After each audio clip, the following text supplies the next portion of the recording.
Minho stood in the center of the Galactic Council chamber. The room was massive, with walls that seemed to stretch forever into darkness. 12 alien species sat in a circle around him, looking down from their high seats. Their eyes, some with 2, some with 6, some with none at all, were all fixed on him. He had been standing there for 3 hours. His legs hurt. His throat was dry, but he kept his back straight and his face calm. The Valendran magistrate spoke. Its voice came through a translator device that made it sound cold and mechanical. Ambassador Minho of Earth, the council has made its decision. Minho's heart pounded in his chest. He had spent 5 years trying to defend humanity. 5 years of meetings, arguments, and desperate pleas. Now it all came down to this moment. Your species has been found guilty of aggressive expansion across 12 star systems, the magistrate continued. You consume resources without regard for other civilized species. You multiply too quickly. You are dangerous. We only settled empty worlds, Minho said. His voice was steady, but his hands shook. We never took anything from anyone. Silence, the magistrate commanded. The council has spoken. Normally, a species like yours would be eliminated, but we are merciful. We offer you exile instead of extinction. Minho felt his blood turn cold. Exile? Where? A hologram appeared in the center of the room. It showed a planet. The world was covered in rust-red deserts. Dark clouds swirled across its surface. The data scrolling beside it made Minho's stomach sink. Planet Keros 9, the magistrate said. You will take your people there, 50,000 humans, 1 colony ship, basic supplies for 6 months. That's a death world, Minho said. His voice cracked. The atmosphere is toxic. Nothing grows there. 3 other species tried to colonize it. They all died within a year. Then you should try harder than they did, the magistrate replied. The other council members made sounds that might have been laughter. Minho looked around the chamber. He searched for any sign of sympathy. The fungal Quilathi observer tilted its cap-like head, but said nothing. The others just stared. Please, Minho said. We can change. We can slow our expansion. Just give us another chance. The decision is final, the magistrate said. You have 1 Earth month to prepare. After that, any human found in council space will be eliminated. This is our mercy. Be grateful. The chamber doors opened behind Minho. Guards, tall creatures with 4 arms, stepped forward. The meeting was over. Hana was waiting for him on the transport ship. She was looking at a data pad when Minho walked in. Her face was tight with concentration. How bad is it? She asked without looking up. We're exiled to Keros 9, Minho said. He collapsed into a chair. 50,000 people, 6 months of supplies. They're calling it mercy. Hana finally looked at him. Her eyes were hard. Keros 9, the graveyard. You know it. Every engineer knows it. Ammonia storms. Temperature swings from freezing to boiling every day. Gravity is 40% higher than Earth. The soil is so acidic it would burn your skin. She set down the data pad. They're not exiling us. They're executing us slowly. Maybe we can appeal, Minho said. But even as he said it, he knew it was hopeless. No, Hana said. We can't. We start preparing now. She pulled up files on her data pad. I've been looking at the equipment they're giving us. It's garbage. Old terraforming machines that barely work, solar panels designed for different star types, medical supplies that are almost expired. They want us to fail, Minho said. Of course they do. They want to be able to say they gave us a chance. Hana stood up and started pacing. We have 1 month to gather 50,000 volunteers, 1 month to load the colony ship, 1 month to prepare for hell. Will anyone volunteer? Minho asked. If we tell them the truth about Keros 9? Hana smiled, but there was no humor in it. Have you met humans? Tell them it's impossible, and half of them will sign up just to prove it's not. She was right. Over the next month, more than 200,000 people applied to join the colony. Scientists who wanted to study a new world, families who were tired of running from council patrols, engineers who saw it as the ultimate challenge, farmers who believed they could grow anything anywhere. They chose 50,000, the best and the brightest, the toughest and the most stubborn, people who had nothing to lose and everything to prove. Hannah became the chief engineer of the colony ship New Dawn. She worked 20 hours a day, stripping down the ship and rebuilding it. She added extra storage for equipment. She installed backup systems for the backup systems. She knew they would get no help once they left. On the last day, Minho gathered all 50,000 colonists in the New Dawn's main bay. They stood in crowded rows, looking up at him. Some looked scared, some looked excited, most looked determined. "They're sending us to die," Minho said. His voice echoed through the bay. "They gave us a dead world and broken equipment. They expect us to fail. They expect us to beg for rescue within 6 months." He paused and looked across the crowd. "So here's what we're going to do. We're going to survive. We're going to build. We're going to take their dead world and make it live. And in 5 years, when they come to check on us, they're going to find something they never expected." "What's that?" someone shouted from the crowd. Minho smiled. "Humans who refuse to die." The crowd erupted in cheers. The sound shook the walls of the ship. 3 days later, the New Dawn left council space. Behind them, the Galactic Council watched on their scanners. The magistrate made a note in the official records. "Human problem resolved. Expected survival time, 6 months." They were wrong about humans before. They would be wrong again. The New Dawn shook as it entered Keros 9's atmosphere.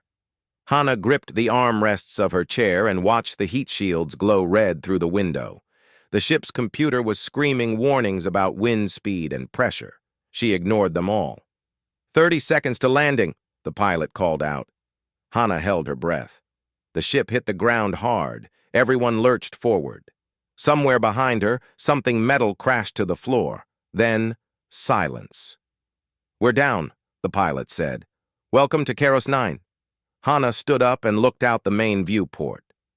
What she saw made her heart sink. The world outside was red. Not the warm red of sunset, but the dead red of rust and dust. The sky was yellow-brown, thick with clouds. Wind howled against the ship's hull. "Temperature outside is negative 42 degrees, someone reported. Ammonia content in the air is 63%. Gravity is 1.4 Earth standard." Hannah felt the extra gravity already. Her body felt heavy. Every step took more effort. She could see other colonists moving slowly, their faces showing the strain. "Get the suits ready," she ordered.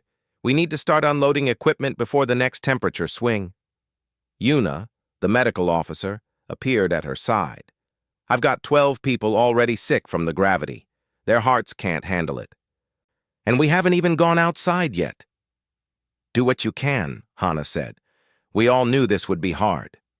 The first team went outside in protective suits.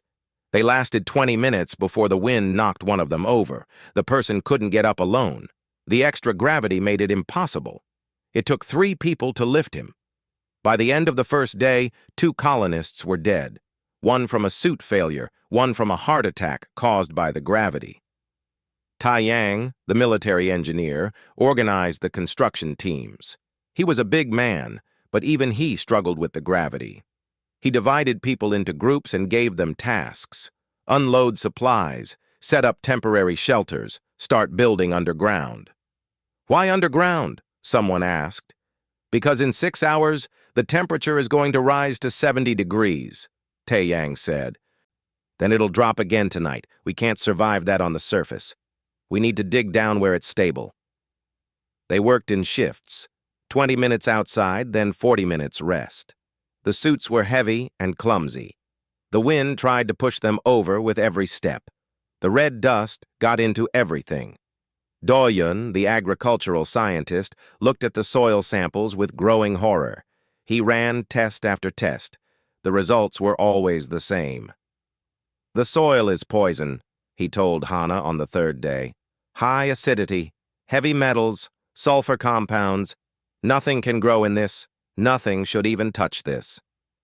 "Can we treat it?" Hana asked. Doyen laughed, but there was no joy in it. "Treat it? We'd need to process every handful of dirt. It would take 100 years to prepare enough soil for one garden." "Then we'll find another way," Hana said. By the end of the first week, 12 people were dead. 3 from equipment failures, 4 from the gravity, 2 from accidents, 3 from giving up and walking out into the storm without suits. Morale was collapsing.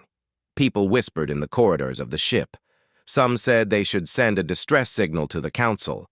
Others said they should just end it quickly.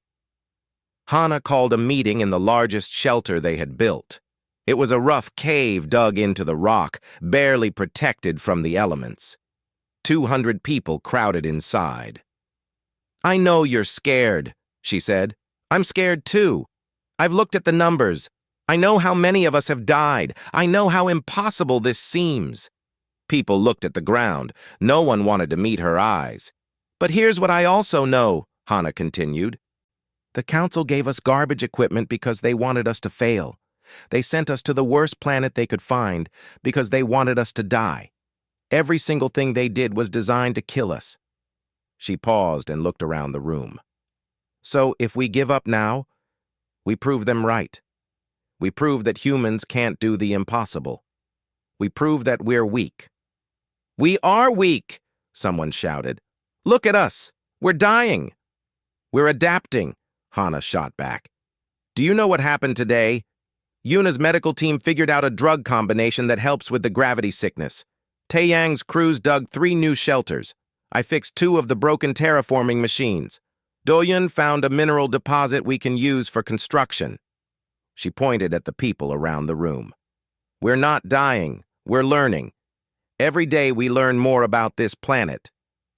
Every day we get stronger. Every day we survive is a day the council thought we wouldn't." Minho stepped forward. His hair was streaked with red dust. His face was tired. But his voice was strong. "They sent us here to die quietly, to disappear and be forgotten. But I didn't come here to die. I came here to prove them wrong." He looked around the room. "Who's with me?"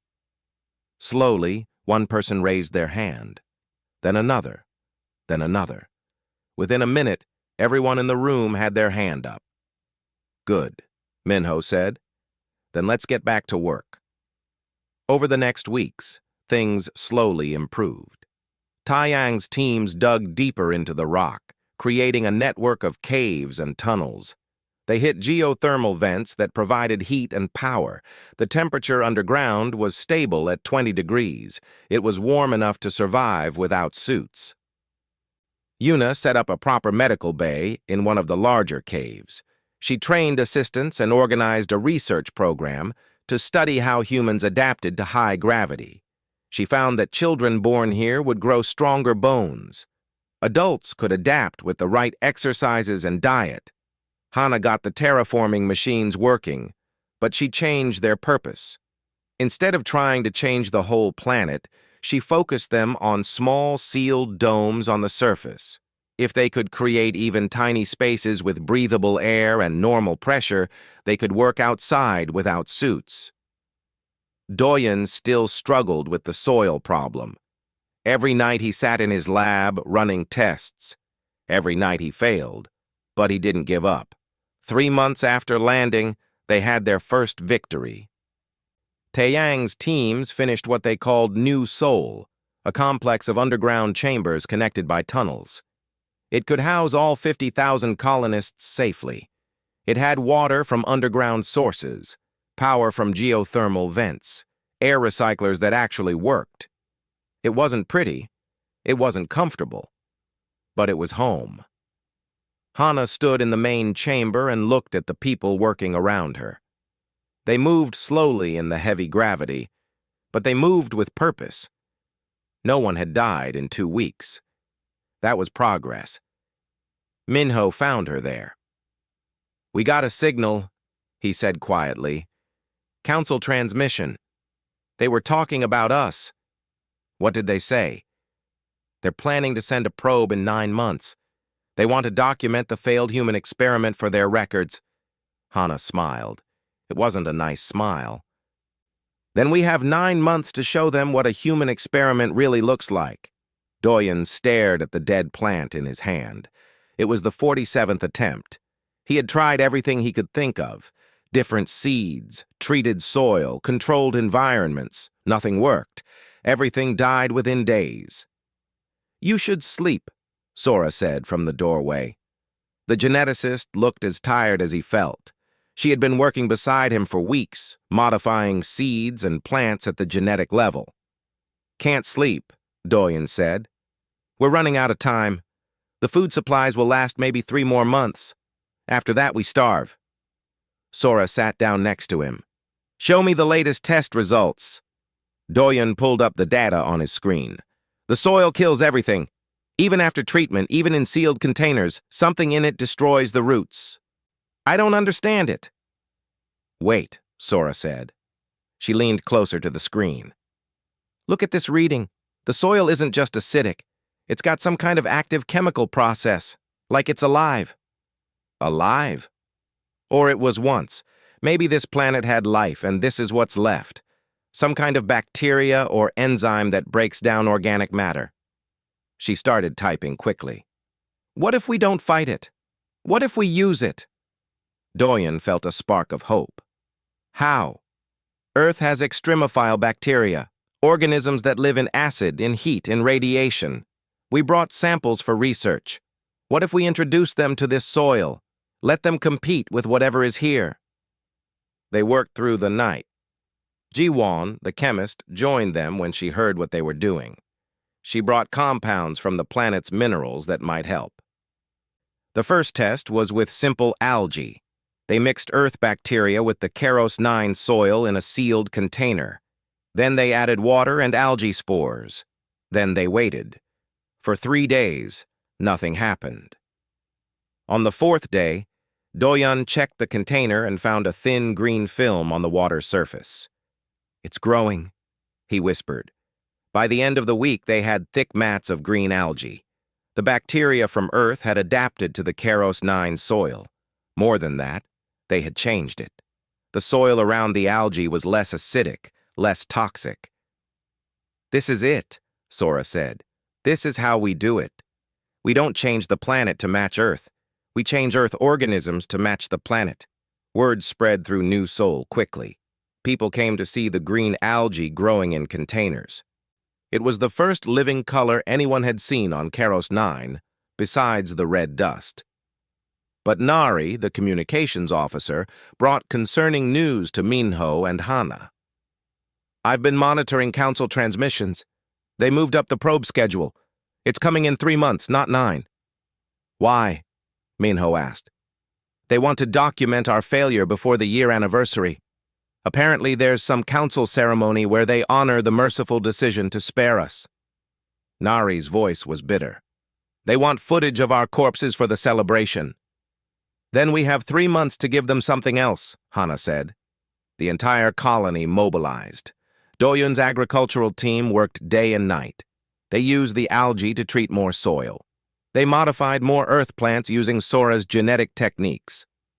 Ji-won developed a chemical process to speed up the soil treatment. The first breakthrough was mushrooms. They grew fast in the treated soil in the dark caves. Within 2 weeks, New Seoul had mushroom farms in every spare corner. Then came potatoes, modified to handle higher gravity and different nutrients. The first harvest was small, just 12 potatoes from a test plot. Doyen stood in the sealed dome, holding one of them, and cried. "It's beautiful," Sora said beside him. "It's food," Doyen said. "Real food from Keros 9 soil. We can survive here." But surviving wasn't enough. They needed to thrive. They needed to show the council that humans could do the impossible. Taeyang's construction teams built more domes on the surface, bigger ones, stronger ones. They used a new building material that Ara, a young engineer, had invented. She mixed Keros 9 minerals with a bonding agent to create something stronger than steel but lighter. The high gravity actually helps, Ara explained to anyone who would listen. The same compression that makes our bones ache makes this material nearly unbreakable. Inside the domes, they planted gardens. Real gardens with green plants and brown soil. The temperature was controlled. The air was breathable. People could work without suits. Yuna's medical bay expanded. They had real food now, which helped with the gravity sickness. She also made another discovery. 3 women in the colony were pregnant. They had conceived after landing on Keros 9. "Will the babies be okay?" one of the mothers asked. "With the high gravity?" "I think they'll be more than okay," Yuna said. "Your bodies are adapting. These babies are growing in high gravity. They'll be born stronger than any human before them. They'll be the first true children of Keros 9. 2 months after the algae breakthrough, New Sol had changed completely. The underground city was organized and clean. They had farms and factories. They had power and water systems that worked efficiently. They had a medical center and a school for future children. On the surface, 6 large domes covered 40 square kilometers. Inside them, green plants grew in neat rows. Potatoes and mushrooms, modified wheat and soybeans, even a few small trees that Doyun was experimenting with. The population had stabilized. No one had died in 6 weeks. People walked straighter, their bodies adapting to the gravity. They smiled more. They had hope. Minho stood in the main dome and looked at rows of green plants stretching into the distance. "We did it," he said to Hana. "We actually did it." "Not yet," Hana said. "We've survived. Now we need to impress." They had 2 weeks before the council probe arrived. The whole colony worked on making New Sol perfect. They cleaned every corridor. They organized supply rooms. They made sure every system worked flawlessly. Doyun worked on something special. Using Sora's genetic modifications and Jiwan's chemical treatments, he created a new plant, something that had never existed on Earth or anywhere else. A flowering vine that could grow in Keros 9 soil without treatment. It had purple flowers and grew incredibly fast. He planted it outside one of the domes, in the raw Keros 9 environment. Everyone said it would die, but it didn't. It grew. When the council probe entered orbit, it sent down scanners. The data it collected made its AI pause. It ran the scans again, then again. The probe's simple mind was programmed to look for signs of human extinction. Body count, abandoned equipment, distress signals. Instead, it found a thriving settlement. It found buildings and farms. It found 50,000 healthy humans. It found green growing things in a place where nothing should grow. The probe's AI did the only thing it could. It updated its report. Human colony on Keros 9, status, viable, population, stable, threat assessment, recalculating. Back on Valendra Prime, the Galactic Council received the probe's data. There was a long silence in the chamber. "Impossible," the magistrate finally said. But the data didn't lie. The humans weren't dying. They were thriving, and they were just getting started.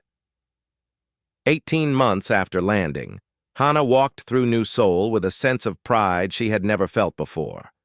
The underground city had grown into something beautiful. The walls were no longer rough cave stone. Ara's new building material covered them, smooth and white. Light panels made from local minerals gave off a warm glow. Children ran through the corridors. Real children born on Keros 9. They moved easily in the high gravity because they had never known anything else. Their bones were denser. Their muscles were stronger. They were the first generation of a new kind of human. "Governor Hana!" someone called. The title still felt strange. The colonists had voted to make her the official leader of New Sol. Minho had stepped down, saying he was better at talking to aliens than running a city. The person calling her was Hyun, the head geologist. He looked excited. "You need to see this. Now!" Hana followed him down to the lower levels, where mining operations had expanded. They had dug deep into the planet's crust, looking for minerals and water. What they found was something else entirely. Hyun led her into a new chamber. The walls glittered in the light. Blue and green crystals grew from the rock like frozen flowers. Some were as small as her finger. Others were as tall as a person. "What is this?" Hana asked. "Something that doesn't exist anywhere in known space," Hyun said. He picked up a small crystal and held it to the light. "It's a new element, or maybe a new compound. We're not sure yet, but look at this." He placed the crystal on a scanner. The readings made Hana's eyes widen. "This is impossible." "That's what I said. But the tests don't lie. This crystal stores energy more efficiently than anything the Council has. It's stable at high temperatures. It conducts electricity with almost no resistance. And there are deposits of it throughout the planet's crust." Hana understood immediately what this meant. This could change everything. It already is. Ara is using it in her building materials. The new structures are even stronger. And I gave some to the power team. They're building a new generator that will triple our energy output. Over the next months, discoveries came quickly. Jiwon found new chemical compounds in the planet's soil that could be used for medicine. Yuna used them to create treatments for diseases that had no cure on Earth. Ara invented new construction techniques that used Keros 9's high gravity as an advantage. Buildings that would collapse on Earth stood perfectly here.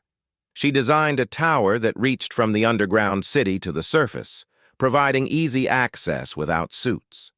Doyun's plants continued to spread. The purple vine he created now covered several square kilometers around New Seoul. It was changing the soil wherever it grew, making it less toxic. Other plants followed. Within a year, Doyun believed they could have breathable air in small areas. The biodomes expanded. They now covered over 40 square kilometers. Inside them, forests were growing, real forests with trees and grass. Birds that had been brought as embryos now flew between branches. Water from underground sources filled small lakes. New Seoul was no longer just surviving. It was prospering. Nari continued monitoring council transmissions. "They're talking about us a lot," she told Minho. "They're scared. Some council members are saying we should be watched more closely. Others are saying we should be eliminated before we become a threat." "Let them talk," Minho said. "We're not doing anything wrong. We're just living." But he knew they needed to be ready. He organized a defense force, not to attack anyone, but to protect what they had built. Taeyang trained volunteers. They practiced in the high gravity until they could move faster than any Earth soldier. New Seoul also began building things that the colony didn't have before. They built a factory that produced tools and equipment. They built a school where children learned about Earth and Keros 9. They built a research center where scientists studied the planet's unique properties. And they built spacecraft, small ones at first, using Hyun's crystals for power and Ara's materials for the hull. They were faster and more efficient than anything the Council had. Ara stood at the base of New Seoul's first space elevator with Hana. The structure stretched up into the yellow-brown sky, disappearing into the clouds. At the top was a small orbital station. "This is amazing," Hana said. "A year ago, we were dying in caves. Now we have a space elevator." "The high gravity made it easier," Ara said.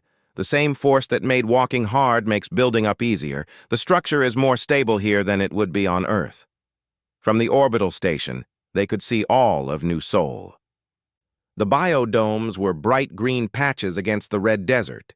The underground city glowed with light from thousands of windows and air vents. In the distance, purple vines spread across the landscape like a slow wave. "It's beautiful," someone said behind them. It was Doyun visiting the station for the first time. "We made a garden in hell. We made more than a garden, Hana said. We made a home. The population had grown to 73,000. Between births and advanced medical care, more people lived now than had landed on the New Dawn. They were healthier too. The high gravity had made everyone stronger. The modified food provided better nutrition. Even the older colonists felt younger than they had on Earth. New Sol had everything it needed: food, water, power, shelter, medicine. They traded with each other, created art, told stories, fell in love, had children. They built a society. But the Council was watching. 2 years after the first probe, a Council fleet arrived in orbit. 12 ships, carrying representatives from all the major species. They requested permission to visit the surface. Minho, acting as ambassador again, granted it. "Let them see what we've built," he said. "Let them see what humans can do." The Council delegation landed in their shuttle. They wore protective suits, not trusting Keros 9's air even in the biodomes. They looked around nervously. The Valendran magistrate led them. It was the same alien who had sentenced humanity to exile. It looked at the green plants and tall buildings with what might have been surprise. "This is impossible," the magistrate said through its translator. "Our records show that Keros 9 cannot support life." "Your records were wrong," Hana said simply. She led them through New Sol, showing them the farms and factories, the schools and homes. She showed them children playing in parks that shouldn't exist. She showed them technology that the Council couldn't match. The magistrate stopped in front of a window overlooking a forest. Real trees swayed in the filtered air. "How did you do this?" "We didn't give up," Hana said. "That's all. We had impossible odds, broken equipment, and a planet that tried to kill us every day. So we adapted. We learned. We built. Because that's what humans do." The other Council members whispered among themselves. Hana could see fear in some of their eyes. Not fear of violence, fear of what humanity represented. Fear that they had badly underestimated a species they thought they could eliminate. The magistrate turned to Minho. "What do you want from the Council?" Minho smiled. "We want what we wanted before: a seat at the table, membership in the Council, not as prisoners or exiles, but as equals." "Impossible," the magistrate said again. "You keep using that word," Minho said. "I don't think it means what you think it means." 5 years after the New Dawn landed, Keros 9 had a new name. The colonists called it Sai-Jin, which meant new progress in one of Earth's old languages. The name fit perfectly. Minho stood on a platform overlooking the planet's largest biodome. What he saw would have been impossible to imagine 5 years ago. A forest stretched for kilometers, filled with trees that swayed in the gentle wind. Rivers flowed through green valleys. Animals brought from Earth as embryos now lived wild and free. Above the forest, the sky was different. It was still yellow-brown, but patches of blue were starting to show through. The atmospheric processors had been working for 3 years. 15% of the planet's surface now had breathable air. Not perfect air, but good enough that people could walk outside without suits for short periods. "Beautiful, isn't it?" Hana said, joining him on the platform. She was older now, with gray in her hair, but she moved easily in Seijin's gravity. Everyone did now. The human body was remarkably good at adapting. "I keep thinking about that first week," Minho said, "when people were dying every day, when we thought we'd all be dead within months." "We almost were," Hana said, "but we weren't. And now look at us." The colony had grown beyond anyone's expectations. The population was now over 73,000. New Sol had expanded into multiple cities connected by underground tunnels and surface transport. They had built orbital stations and mining facilities. They had technology that made the Council's equipment look primitive. Hyun's energy crystals had changed everything. They powered the cities, the spacecraft, the terraforming equipment. Other planets in Council space were struggling with energy shortages. Saiyajin had more power than it knew what to do with. Yuna's medical advances had eliminated diseases that plagued other species. The Council had secretly sent representatives asking for help. Officially, they still refused to acknowledge humanity's success. Unofficially, they needed what Saiyajin could offer. Doyun had created an entire ecosystem. His plants had spread across hundreds of square kilometers. They were slowly changing the planet's atmosphere, adding oxygen and removing toxins. In another 10 years, he predicted that 25% of Saiyajin would have breathable air.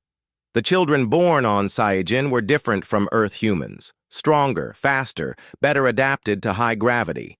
Some scientists worried about this. Yuna didn't.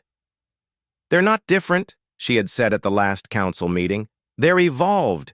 They're what humans become when we're pushed to adapt. And they're beautiful." Ara's construction techniques had spread beyond Saiyajin. 3 other planets in Council space were struggling with colony failures. They had secretly asked for human help. Ara had sent them designs for buildings that could withstand extreme conditions. She didn't ask for payment. She just helped because she could. But the Council itself remained hostile. They refused to grant humanity membership. They refused to acknowledge Saiyajin as an official colony world. They continued to claim that the exile was permanent and that humans should remain isolated.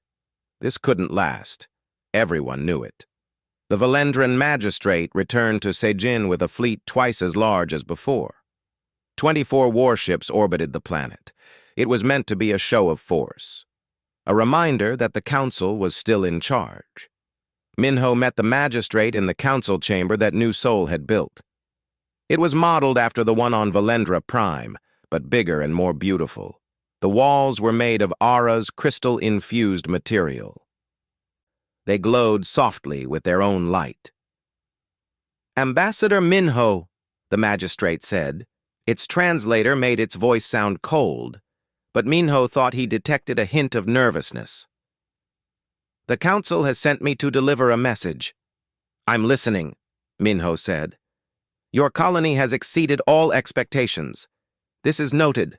However, the Council cannot allow humanity to join as full members. You are too dangerous, too unpredictable, too different from civilized species." Minho smiled. It was not a friendly smile. "I see. And what about the 12 species who have asked us for help? Are they civilized?" The magistrate was silent for a moment. "Those requests were unofficial. They do not represent Council policy."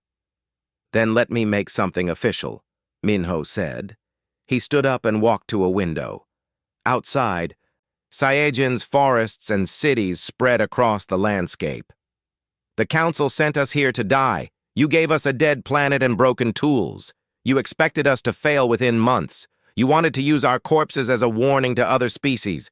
Don't be too ambitious. Don't challenge the Council. Know your place." He turned back to the magistrate. "But we didn't die. We thrived. We took your dead world and made it live. We turned your punishment into our greatest achievement. And now you're scared because you realize what that means." "And what does it mean?" the magistrate asked. "It means that humans don't know how to quit. It means that when you push us down, we come back stronger. It means that the more impossible you say something is, the more determined we are to do it." Minho walked closer to the magistrate. "You made us prove ourselves on the hardest world you could find. We did it. Now you owe us a seat at the table." "The Council will never agree," the magistrate said. "Then the Council is foolish," Hana said, entering the chamber. Behind her came Yuna, Doyun, Taiyang, Hyun, Ara, and dozens of others, the people who had built Saiyajin from nothing. "Because we're not asking for membership anymore. We're offering partnership." She pulled up a hologram showing a dozen planets in Council space. "These are all your failing colonies. We can help them. We have the technology, the knowledge, and the willingness, but only if you treat us as equals." The magistrate looked at the hologram. Each planet represented thousands of lives, council members who were suffering and dying on worlds they couldn't tame. Worlds not as harsh as Saiyajin, but harsh enough. "This is blackmail," the magistrate said. "No," Yuna said. "It's business. You help us. We help you. That's how partnerships work." The magistrate stood silent for a long moment. Finally, it spoke. "I will take your offer to the council, but I make no promises." "That's all we ask," Minho said. After the magistrate left, the group gathered in Hana's office. Through the window, they could see Saiyajin's sun setting. The sky was painted in shades of purple and orange. In the distance, purple vines climbed the mountains. "Do you think they'll agree?" Ara asked. "They have to," Yuna said. "They need us more than we need them." "Either way, we've already won," Doyen said. He was looking out at the forests he had created. "They sent us here to die and disappear. Instead, we built something that will last forever." Minho raised a glass. The others joined him. "To Saiyajin, and to every human who refused to give up." "To Saiyajin," they all echoed. 3 months later, the council voted. It was close, but humanity won. Saiyajin was granted provisional membership in the Galactic Council. Full membership would come after a probationary period, but it was enough. Humanity had a voice in the galaxy. More than that, humanity had proven what they were capable of. Within a year, human engineers were working on 8 different council worlds. Human doctors were treating alien diseases. Human scientists were making discoveries that changed how the galaxy worked. The species that had tried to eliminate humanity now depended on them. The punishment had become the greatest opportunity humanity had ever received. Doyen stood in his favorite place on all of Saiyajin. It was a hill overlooking the largest forest. Trees stretched to the horizon, their leaves rustling in the wind. The air here was breathable now, though still a bit thin. He didn't wear a suit anymore. He didn't need one. Children ran past him, laughing. They were playing some game he didn't understand. They moved like dancers, graceful despite the high gravity. They had never known Earth. Saiyajin was their home, their only home. One of the children stopped and looked at him. "Mr. Doyen, is it true that nothing grew here before we came?" "It's true," Doyen said. "This planet was completely dead. Just red dust and poison." The child looked confused. "But that's impossible. How can a planet be dead?" Doyen smiled. He thought about the council, about their assumption that some things were impossible, about their belief that humans couldn't survive on a dead world. "You're right," he said to the child. "It is impossible, but your parents did it anyway." The child ran off to join their friends. Doyun watched them play in a forest that shouldn't exist, on a planet that was supposed to be a graveyard. The council had sent humans to perish on a dead planet. Instead, humans had brought the dead planet to life, and in doing so, they had shown the entire galaxy what humanity really was. Not a species to be feared or controlled, not a danger to be eliminated, but something the galaxy had never seen before. A people who looked at the impossible and saw only a challenge to overcome. Saiyajin was thriving, and so was humanity, and they were just getting started.